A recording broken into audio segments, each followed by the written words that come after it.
So I think I'll go ahead and start this introduction of this concurrent session on maintaining compassionate care in the age of AI. So opportunities for nurse-led research and co-design. I'm really honored to be here to introduce this session, and I'm Dr. Mandy Archibald.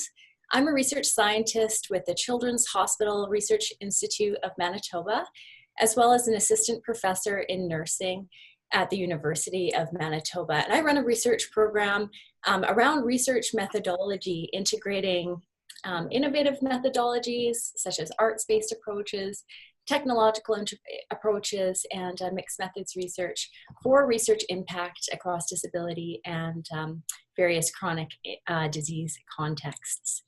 So you may have noticed in the chat that we do recommend for optimal viewing and recording purposes that you go ahead and mute yourselves, as well as keep your cameras off. And the optimal viewing platform for you today is to hide the non-video participants. Okay, so I'm just absolutely thrilled to be introducing our speaker for this session. Dr. Elizabeth Barecki is a professor in the School of Health Information Science and Director of Global Laboratory for Digital Health Innovation at the University of Victoria. So in addition to being a real nurse leader and just a lovely individual as well, she's a clinician scientist with the Michael Smith Foundation for Health Research and a fellow of the Canadian Academy of Health Science Informatics, the American Medical Informatics Association, and the International Academy of Health Science Informatics, established by the International Medical Informatics Association, IMIA. So Elizabeth is very prolific, has published over 200 articles, 40 book chapters, and 10 edited books.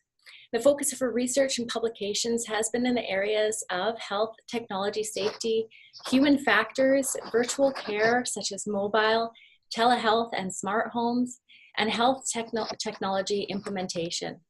She was voted one of the top 10 women in digital health by Digital Health Canada in 2018, and the top 100 health sciences informatics professional globally by IMIA in 2017. So internationally, her work has included serving as academic representative for Canada, for Digital Health Canada in 2007 to 2013, Vice President representing North America on the Board of Directors for IMIA, and that was from 2010 to 2013, and Vice President Special Projects 2016 to 2019. Elizabeth's contribution to nursing informatics include leading the development of Canada's first double degree program in nursing and health informatics, and she's also the inaugural editor-in-chief of JMIR Nursing. So please join me in welcoming Dr. Elizabeth Barecki. Her presentation has been pre-recorded for quality assurance, but following the video, she will join us in person for an ongoing discussion on the topic and to answer any questions. So given the nature of this presentation as well, please use the technology available to you. Throw your questions in the chat box and we will pay attention to those and share your impressions of the presentation and this moment on social media using the hashtag nursing and AI. Thanks very much and welcome, Elizabeth.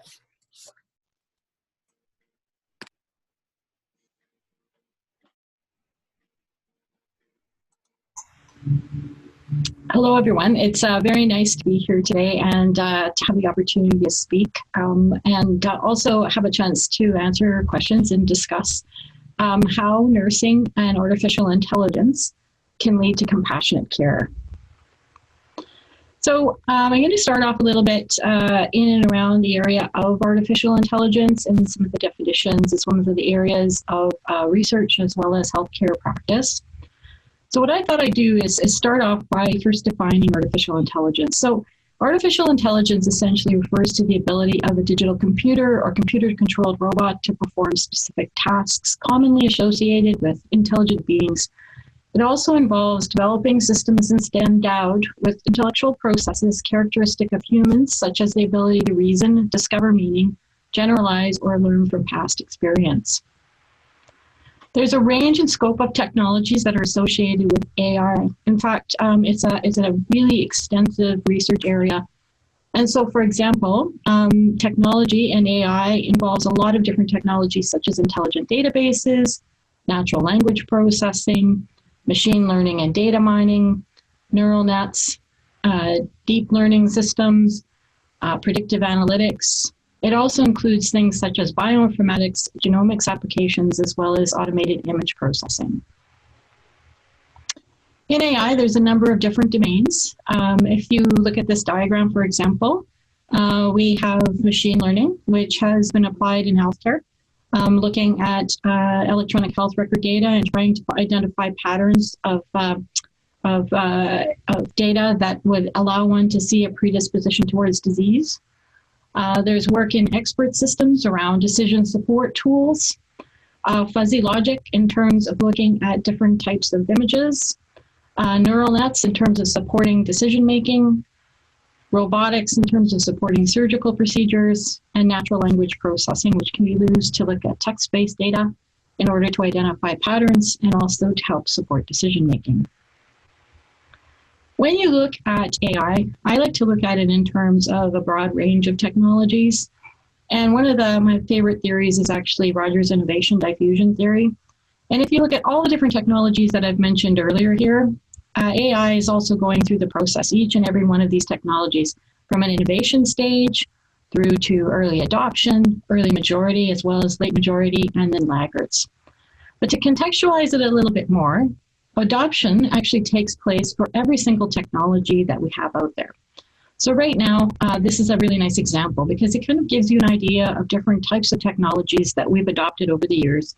Some of them have been successful and others haven't. So a good example here is the microwave, the cellular phone. And you can see that each of these technologies has a characteristic, a shape curved. And they've also extended through to podcasting and, for example, tablets. And there's also some really nice diagrams of how electronic health records and different types of mobile apps have gone out and been adopted. And now, AI is also going through a little bit of phase. So in as much as we can say that it's being adopted, it also is subject to this idea of a hype cycle. And when you think about all the different technologies that are out there, oftentimes there is the innovation trigger. So there's a technology that's developed in this area of AI. And you can see there's a number that have been developed over the last few years as part of this innovative process. What happens over time is that there is a peak in terms of expectations around the technologies.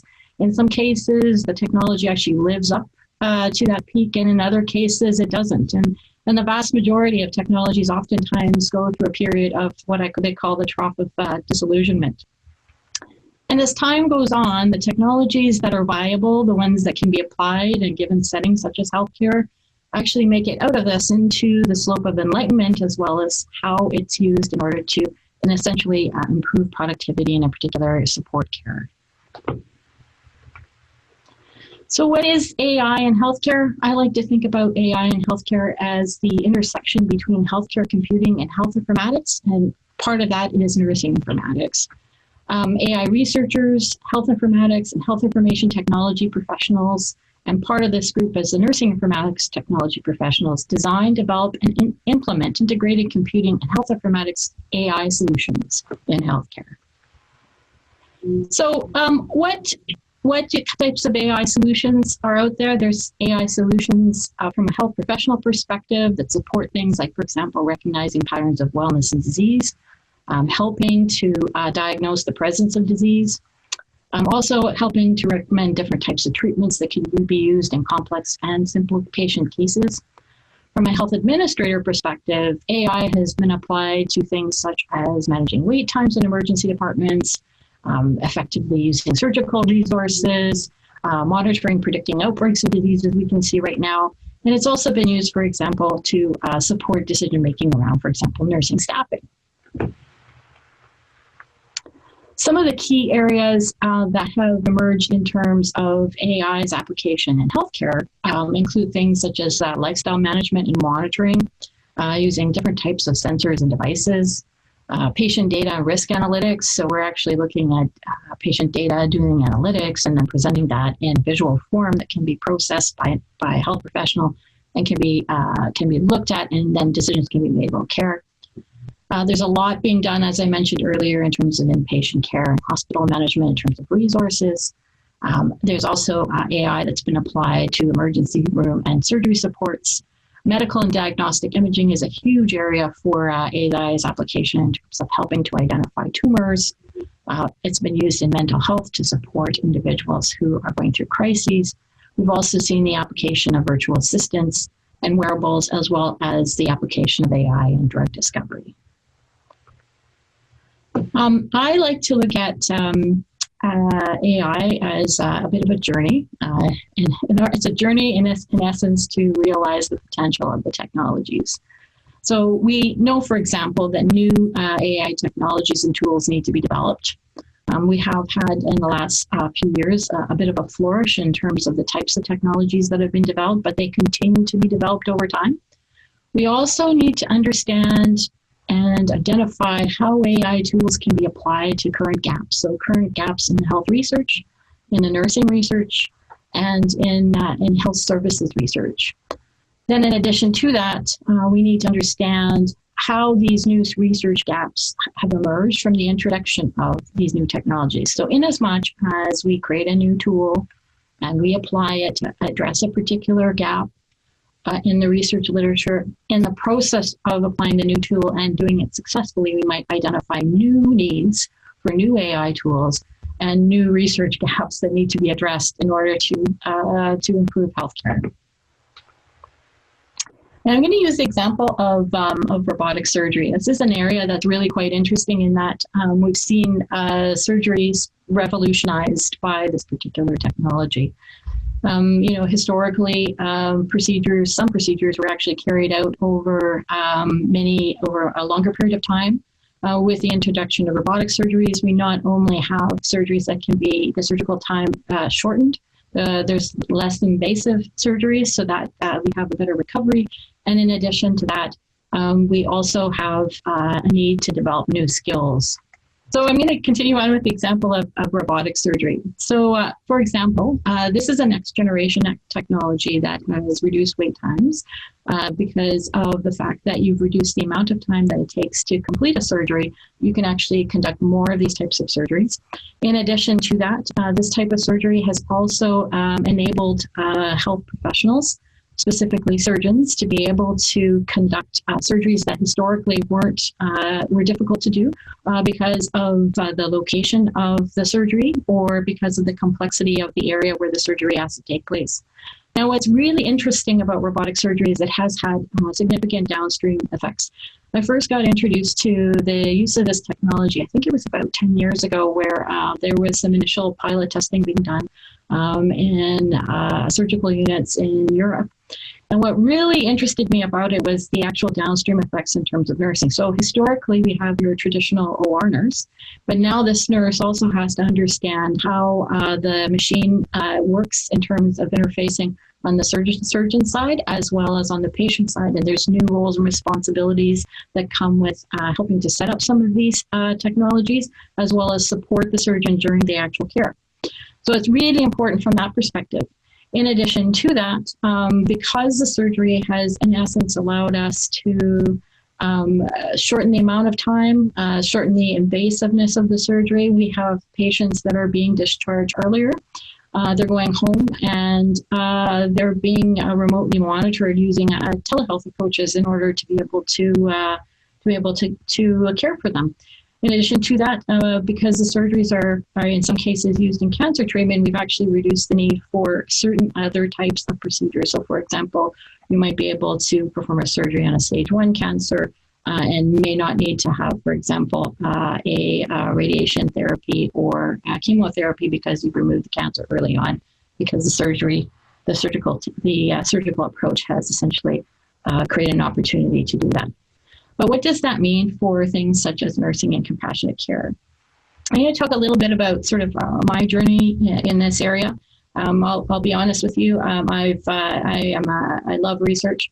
One of the things that I've learned over the last while is that as a researcher, one never really ends one's education. We're constantly learning from other individuals, as well as learning from the new tools and techniques that can be either designed, developed, or actually customized for a particular area. So one of the areas that I got involved in terms of research around AI is this whole idea of looking at developing different types of analytical tools in order to support graduate training for health informatics professionals, of which some of them are nurses. So this was a project that I got involved with computer science, and it was kind of interesting because, and it continues on today. It was interesting because it allowed me to actually learn about some of the different types of tools that were being developed even as we speak, and being tested for healthcare purposes. So the idea here is one has to understand that when you develop a new tool, first of all, you have to immerse individuals, so in this case, students, in the whole process of going out and learning about the tool, developing the tool, and then also customizing the tool and seeing how it could potentially be applied in a healthcare setting, as well as how it can be tested or validated in a healthcare setting. So there's a lot of things that actually happen up front before the tool actually makes its way into a healthcare setting to be used as a standard way or a way of practicing. Now, in this work, I've had the opportunity to work on different projects with students that involved developing tools for analyzing complex data sets, identifying tools that could be used in specific types of data sets. And that has involved a work around, for example, things such as data collection, cleaning, management, looking at what types of mathematical models could be used, what kinds of predictive analytic models could be used, and then going out and testing those models on data sets that in order to validate and see whether or not those models work. In addition to this, some of my work has also included some work around visualizations. So how do we take essentially a mathematical model, test it, validate it, and then provide that information in a meaningful way for health professionals to be able to interpret what's actually happening. And here are some of my students. They're doing some really wonderful projects. One of my students, Amarath, he's looking at developing COVID-19 predictive models for hospital treatment. Ryan, another one of my students, Ryan Kletke, he's actually doing some work around developing recommender systems and new types of user interface designs to help older adults to identify devices that support them in their homes. And last but not least, there is Amir Fargali, who's looking at e-prescribing data and looking at how you can actually provide ways of improving productivity for community pharmacies, as well as visualizing that data and then using those visualizations to support decision-making around patient care. So in this journey, one of the things I've found is that we really need to understand what kinds of things are happening out there in terms of the technologies. How can we, in essence, contribute to the process of the development of these particular technologies? And then looking at how we can spread that through education. And I've been quite fortunate because I've had a chance to work on both these projects with Kaizen in terms of understanding what kinds of competencies were needed from a nursing perspective in nursing informatics.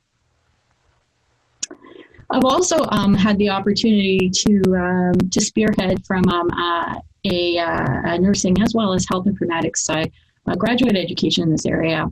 So I think it was about 10 years ago now, the School of Nursing and the School of Health Information Science here at the University of Victoria looked forward and tried to identify ways in which we could actually advance both nursing informatics as well as health informatics. And one of the things that we talked about was designing a double master's program. So in essence, what would happen is a nurse would graduate with advanced competencies in nursing as well as in health informatics.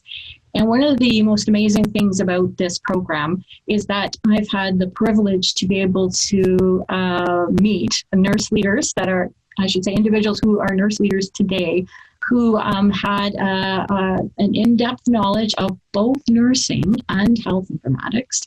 And as a result, we're able to identify important and key nursing informatics questions that could be solved using technologies, could be involved in design and development of technologies that would enable nursing to provide better, more compassionate care, as well as to use those technologies to improve the care of patients from a health systems perspective. But as with all programs, one of the things that I've found over the years is that we really need to still consider the issues and challenges associated with nursing education. One of the things that has really come to mind over the years is that in as much as we have created competencies for undergraduate nurses and we have developed programs for graduate nurses, and where there's expectations around what a graduate prepared nurse informaticist can and cannot do. With the introduction of these new technologies, there is a continual push towards, in essence, advancing the competencies at both levels. So, for example, nurses who graduate from undergraduate programs in the next few years will need to have an understanding of what AI is and the technologies that support it. They also need to understand how AI, for example, affects their cognition, how it affects how they do their work, what are the implications in terms of safety, as well as looking at legal liability around AI, because it does actually influence how one thinks and what one may do. As an AI innovator, what I think we're going to be seeing increasingly, because there are nurses who are already involved in doing this, is we're starting to see nurses who are actually designing and developing AI tools. And at the level of coding, and also at the level of developing those mathematical models, including testing and validating those models, and also projecting out into how those models might be integrated from a nursing perspective. And I fully expect that the number of nurses who will engage in this area, whether from an industry perspective or a research perspective, will continue to grow as there's greater interest and participation in the process of understanding AI and its technologies. And here's another example, a little bit of work that I've also done in terms of looking at AI's application in the context of dermatology. This is a federal Canadian digital supercluster project that I'm involved in. I'm just one individual as part of a large team that is actually doing some work around studying how different types of point of care dermatology solutions can actually be integrated. And the one that we're specifically looking at is the early diagnosis of skin cancer using machine learning and AI. So in that project, what our objective was to look at how a particular AI-based imaging system could be actually integrated into more of a province-wide healthcare system. What's fascinating about this particular project is it has, in essence, in many ways, looked at how we can actually improve the accuracy and the diagnosis of potential melanomas. But when you start looking at these technologies, it's a tool, we've developed it, it has a strong ability to identify potential issues in patients. We also need to understand how that fits in the broader context of healthcare. So how do we integrate the technology? And what does that mean? So who's going to take this technology and who's going to use it? So for example, physicians might use it, but also nurse practitioners might use it, or even patients might be using the technology in terms of capturing that initial image and sending it to a nurse practitioner that they may be working with because they are concerned about a particular lesion that has developed. So there's a lot that needs to be considered when looking at the tool. So, there's a tendency just to think about the tool as some separate entity that's going to improve a particular management of a disease, but one also has to look at it in the broader context. So why would you think about these types of tools? So in this particular case, in the case of getting treated for a potential skin cancer, we know that, for example, patients can spend a lot of time waiting to see a specialist. And we also know that early intervention improves survival. So if we catch the skin cancer in stage 1, it's really important to be able to do that because it improves survival rates. So one solution is to have a picture that is taken by a smartphone, and it could be taken by a patient, it could be taken by a nurse practitioner, uploaded to a system, and then there's some AI image analysis software that might help with looking at that particular image and then comparing it to other types of images. And so in essence, what happens is it's a sort of form of decision support where you can look at it in context. So what does that mean? You know, we've been able to identify a potential cancerous lesion quickly, and there's this tool that we can do that. So historically, it might have taken quite a few months to get to see a dermatologist, for example. So you might have a lesion, you might have to wait for referral to a specialist. It might take a while to get the examination, then we've got biopsy. There might be some time period that's taken for results, and then you have a confirmation of cancer, and then you're waiting for treatment, and then you get treated. Suddenly, we introduce this new tool, and we need to understand how it fits into the healthcare system. So, for example, now you can take a picture. You can use the AI technology to review that particular lesion online. If you might have your nurse practitioner look at it and make a decision to do a biopsy and get the results, and you have a confirmation of a cancer a little bit earlier. And some of this is actually being done in some countries, especially in rural and remote settings. And then the person receives the referrals and gets treatment. And that time period might be shortened considerably. So from a nursing perspective, what does that mean? So here we have something that that can be introduced. We need to know how it fits in the context of nursing. How does it affect our cognition? What are the strengths and weaknesses of the technology in supporting decision making? It also means being able to use one's clinical judgment in addition to being supported by the technology. As a nurse innovator, what does it mean? It means that we need to look at the technology and decide whether or not it has any value to the healthcare system, what impacts it actually will have on the health professional-patient relationship. It also means understanding how you might integrate that technology within the existing system of care. Very important from that perspective. It also means, too, that we need to not only look at the technology, but we need to validate it in terms of where it inserts into care so that everyone is aware of where it occurs so we can support what's happening with the patient. And that requires not only understanding the technology, but also understanding what effects it might have on a patient, and then also providing compassionate care within the context of the technology. Another area that I developed an interest in is this whole idea of telehealth and AI. And again, I would say to you, this is a bit of a journey. We all have journeys that we take with different technologies.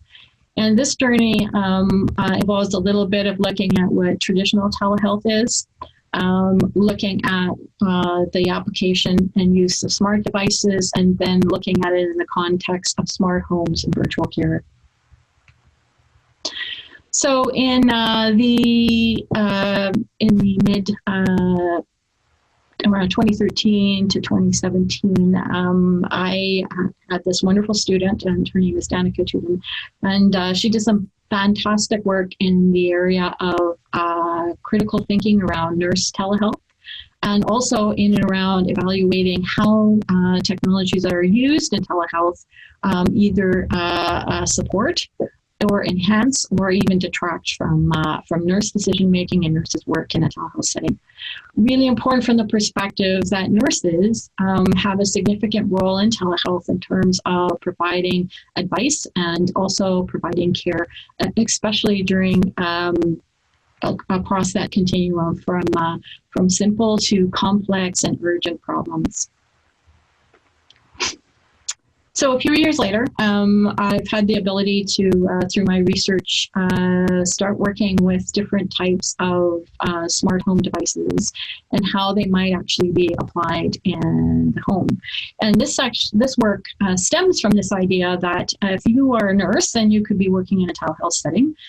You could also be providing supportive care in the home, and that the home is increasingly becoming more automated, so there'll be expectations around nurses being able to perhaps use that automation to be able to, for example, track if a person is having an exacerbation of disease.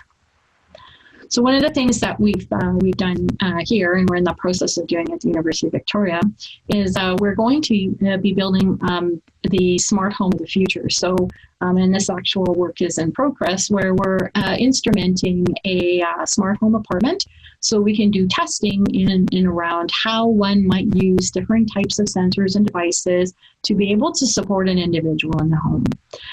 And I want to draw your attention to this because it's really important. Sometimes one can think of sensors and devices in a broad way and saying, yes, I can integrate them into my house. There's some things that are useful and some things that perhaps we might not use. We'll try them out, and then afterwards we go, well, that's not very useful in supporting some activity that I have in my home.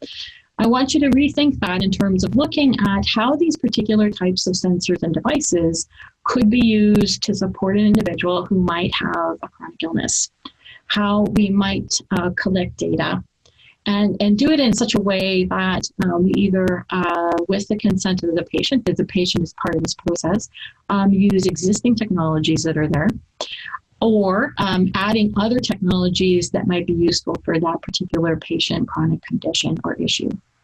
So suddenly the smart home becomes very important. You could have a smart fridge, a smart stove.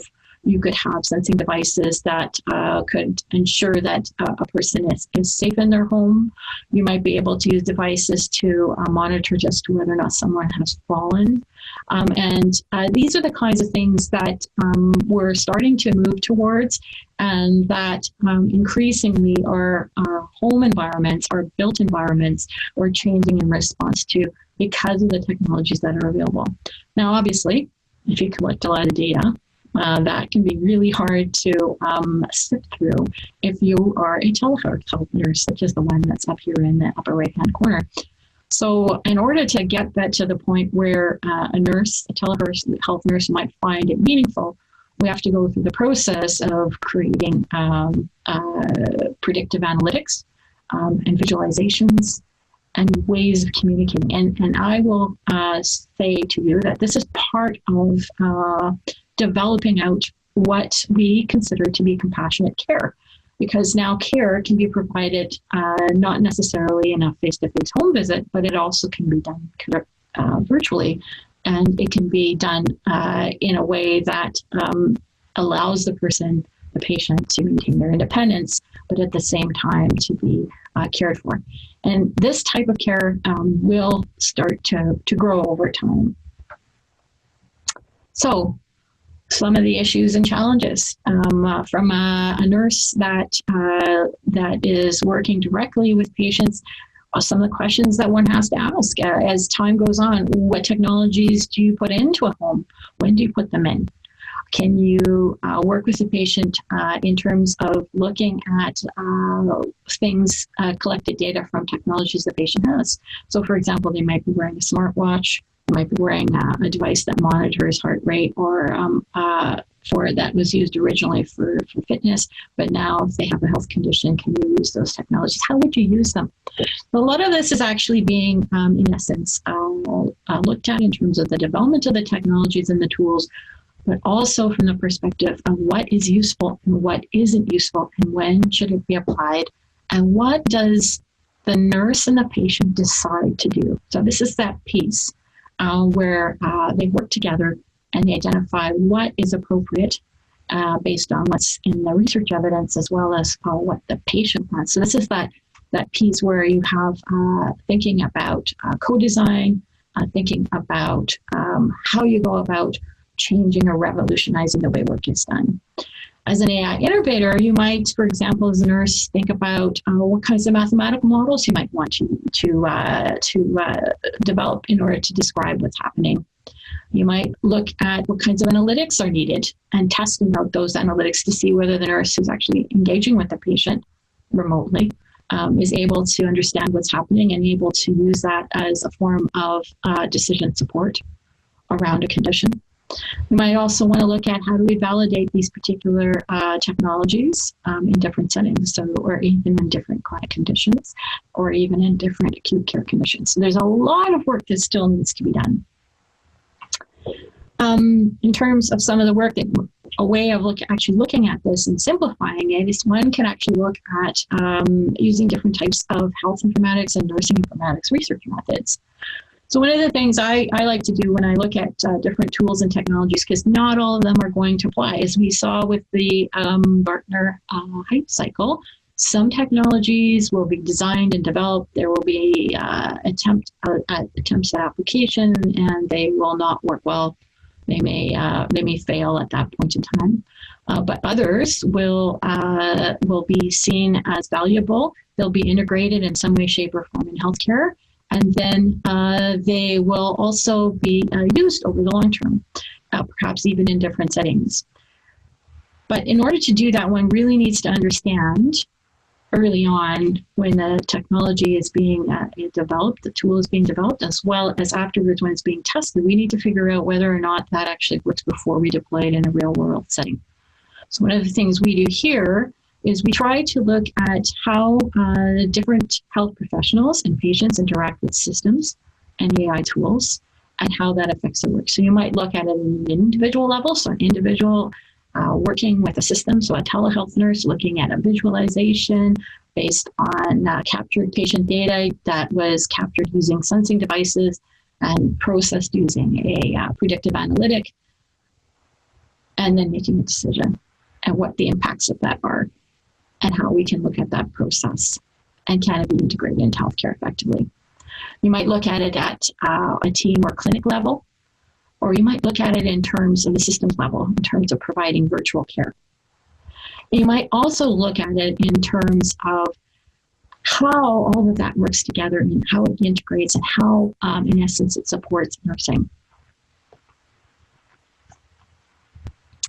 Part of that work also involves doing some research in different types of settings.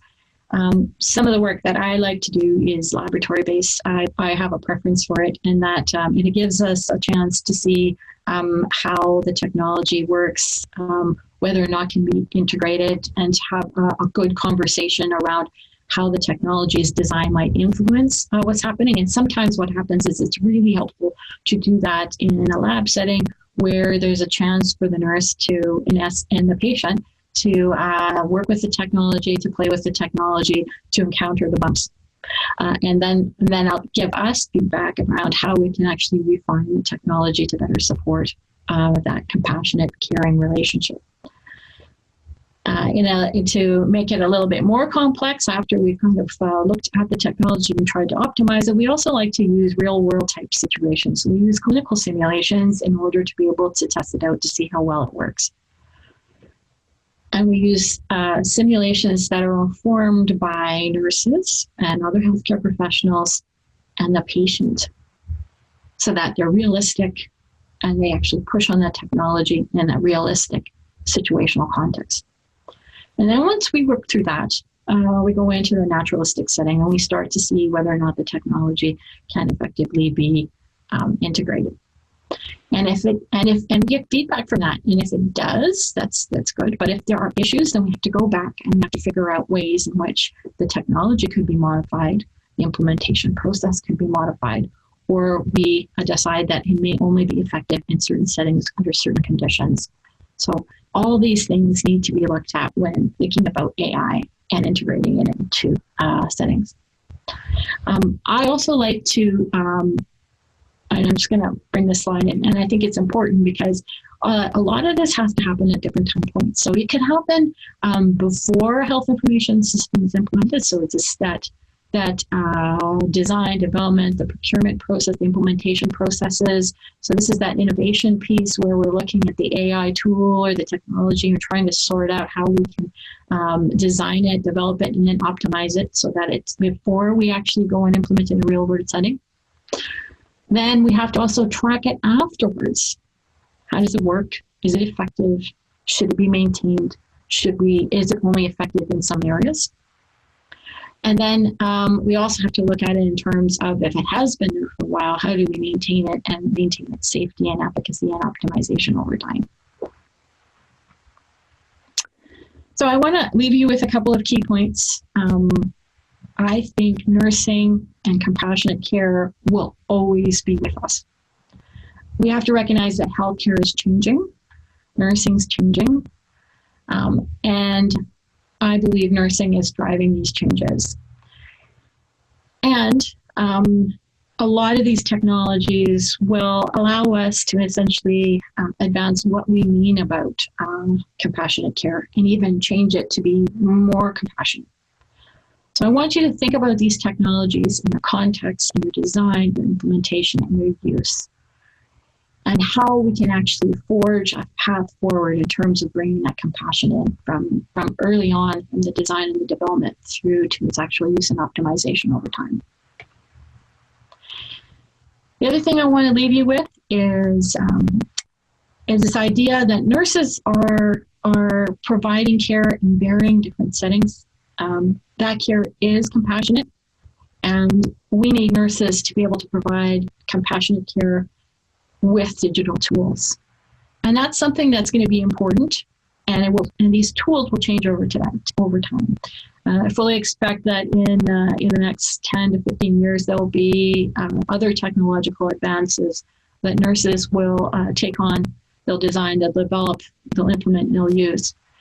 And as we forge forward, we can keep this idea that we have to create more opportunities for compassionate care using those technologies, more supportive care using those technologies, and care that doesn't necessarily take place in one setting, but can occur in the context of society.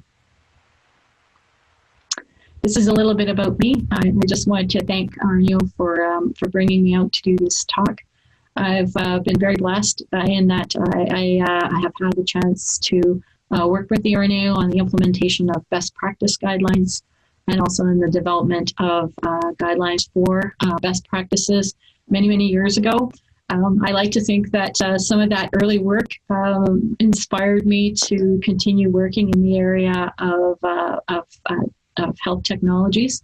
And I also want to thank University of Victoria, because they've been absolutely wonderful in terms of supporting my research, as well as the Michael Smith Foundation for Health Research in terms of helping me to advance some of these ideas, as well as do some testing and advance nursing informatics knowledge. So I'm very proud to be a nurse, and I'm very proud to be someone who is trying to integrate technologies in a better way for patients to support that compassionate care.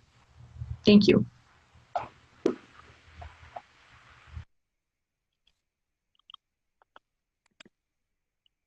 Thank you so much, Elizabeth. That was a really remarkable and timely talk for us all, a lot of food for thought as we continue considering the opportunities for nursing leadership in co-design in terms of compassionate care and the integration of AI technologies in that space.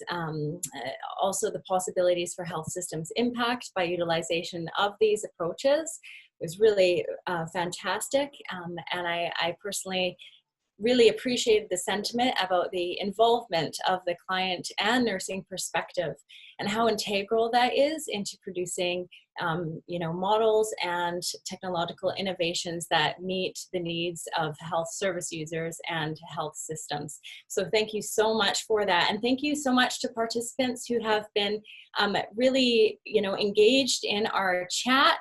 It's fantastic. I wish we had more than a grand total of 1 minute to have a discussion. And so I'm just going to encourage participants, that hashtag I was talking about, hashtag nursing and AI, throw your comments up in and your questions in that on that platform, and let's see if we can't have a bit more discussion there as well. And I don't want to speak for Dr. Brecky, but I'm sure there'll be an opportunity to reach out and hopefully vet some of these questions and hopefully make some of those connections since unfortunately we don't have time for the discussion that we were hoping to have today. One more housekeeping bit for us, however, is that you will have noticed a little bit of static at the beginning of the presentation. We're not quite sure why that was. The pre-recorded session didn't sound like that, and so we'll be happy to share that with you after the session, and hopefully we'll have access to a bit better sound quality there. So at this point, unfortunately, I'll have to move on and invite you to attend this next leadership panel presentation using the appropriate Zoom link that's been provided in the chat for you. If for whatever reason you do get disconnected, you can use the Zoom link that was provided to you in the confirmation email that you would have received upon registration. So thank you again to Elizabeth. It's been a wonderful session today, and I hope that we can get some discussion going in email and Twitter following the session.